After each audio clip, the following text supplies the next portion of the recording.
One, two, three, funky.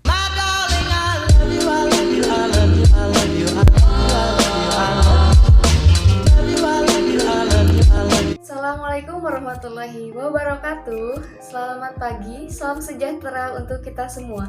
Bagaimana kabarnya hari ini? Semoga dalam keadaan sehat walafiat ya, amin. Sebelum pembelajaran berlangsung, alangkah baiknya kita berdoa terlebih dahulu. Kita harapkan dan gantungkan kepada Tuhan Yang Maha Esa, yaitu Allah Subhanahu wa Ta'ala, supaya kita bisa dilancarkan dalam pembelajarannya, dilancarkan dalam berpikir, ilmunya bisa bermanfaat, dan kita semua bisa diberikan rezeki sehat walafiat. Amin ya Allah ya Rabbal Alamin. Mengingatkan kepada seluruh siswa untuk absen terlebih dahulu di Google Classroom. Di sini Ibu akan memulai pembelajaran mata pelajaran geografi berkenaan tentang pengelolaan sumber daya alam di Indonesia. Sebelum masuk pada materi, Ibu akan memaparkan tujuan pembelajaran kali ini, yaitu siswa mampu mengetahui dan memahami materi pengelolaan sumber daya alam.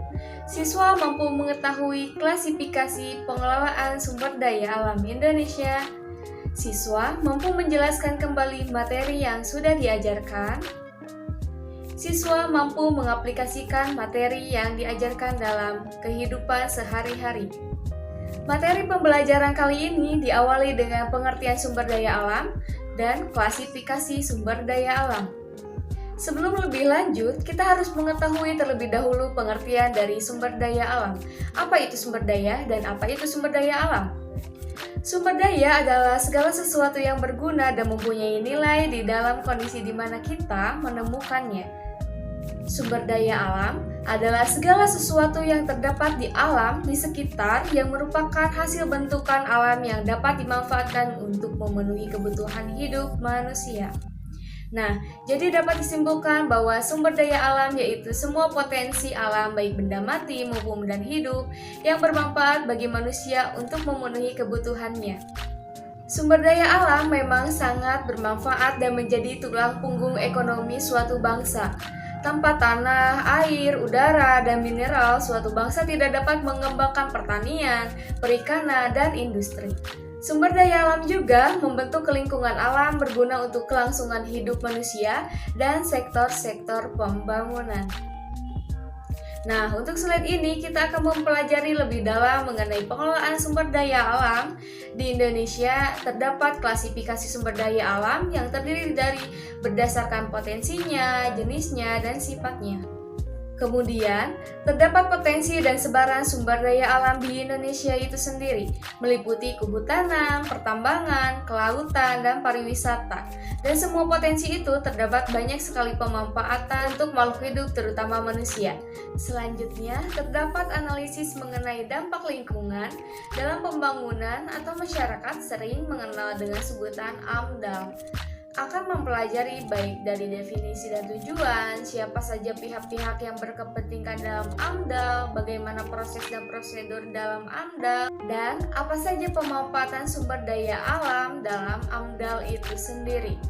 Dari hal tersebut bisa disimpulkan pemanfaatan sumber daya alam dengan prinsip-prinsip pembangunan berkelanjutan. Kita kembali lagi pada materi untuk pertemuan kali ini akan membahas tentang klasifikasi sumber daya alam yang terdiri dari berdasarkan potensinya, jenisnya, dan sifatnya.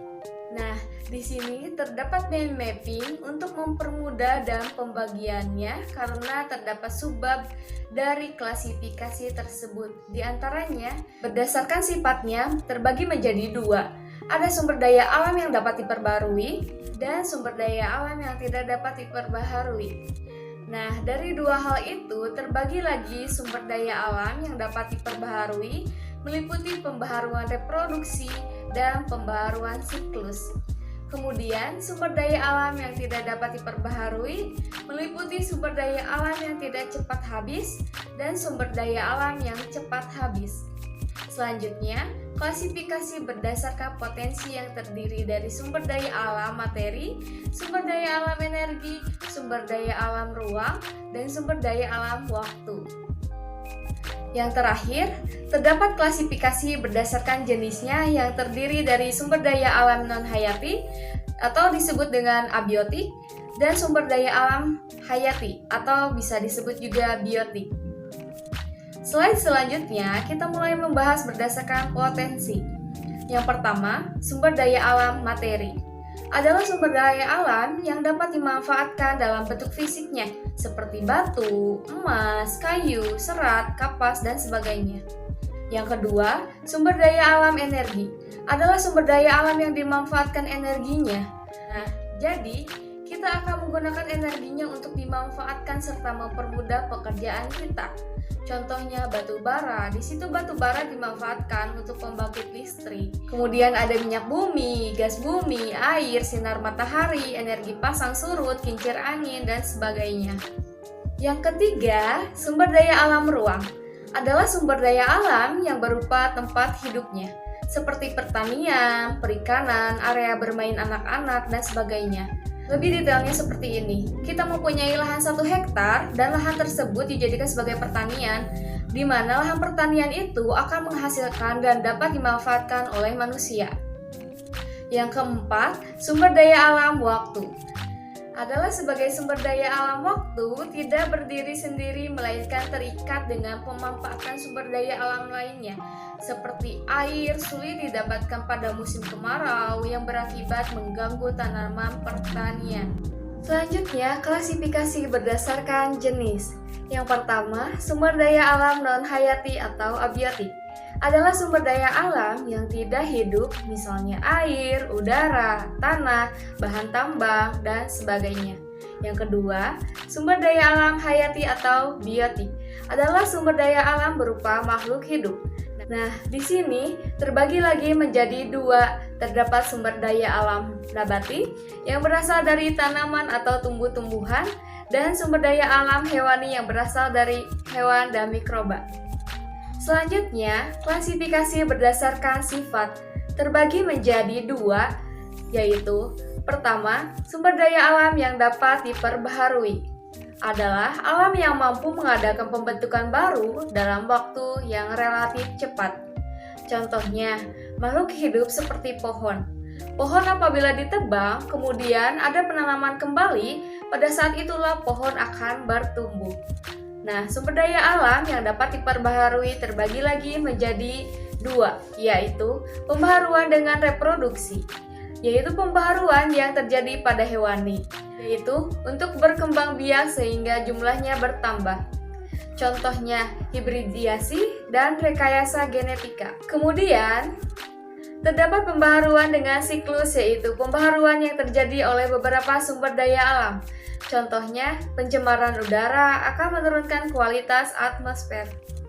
Selanjutnya, klasifikasi berdasarkan sifat yang kedua adalah sumber daya alam yang tidak dapat diperbaharui. Nah, sumber daya alam ini terdapat dalam jumlah yang relatif statis, karena tidak dapat penambahan atau pembentukannya sangat lambat bila dibandingkan dengan umur manusia. Contohnya batu bara. Batu bara ini bukannya tidak dapat diperbaharui, hanya batu bara ini membutuhkan waktu yang sangat lama. Pembaharuan alam yang tidak dapat diperbarui ini terbagi menjadi 1. Sumber daya alam yang tidak cepat habis.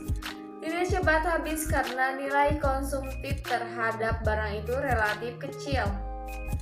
Contohnya intan, batu permata, dan logam mulia. Yang kedua, sumber daya alam yang cepat habis. Nah, ini cepat habis karena nilai konsumtif barang itu relatif tinggi. Contohnya bensin, gas alam, dan bahan bakar lainnya. Pembahasan kali ini dicukupkan. Apabila ada yang mau ditanyakan, boleh ditanyakan, kita berdiskusi lewat WhatsApp group atau Google Classroom. Semoga bermanfaat, kurang lebihnya mohon maaf. Semangat belajar di rumah, stay safe and stay healthy. Billahi taufiq wal hidayah. Wassalamualaikum warahmatullahi wabarakatuh.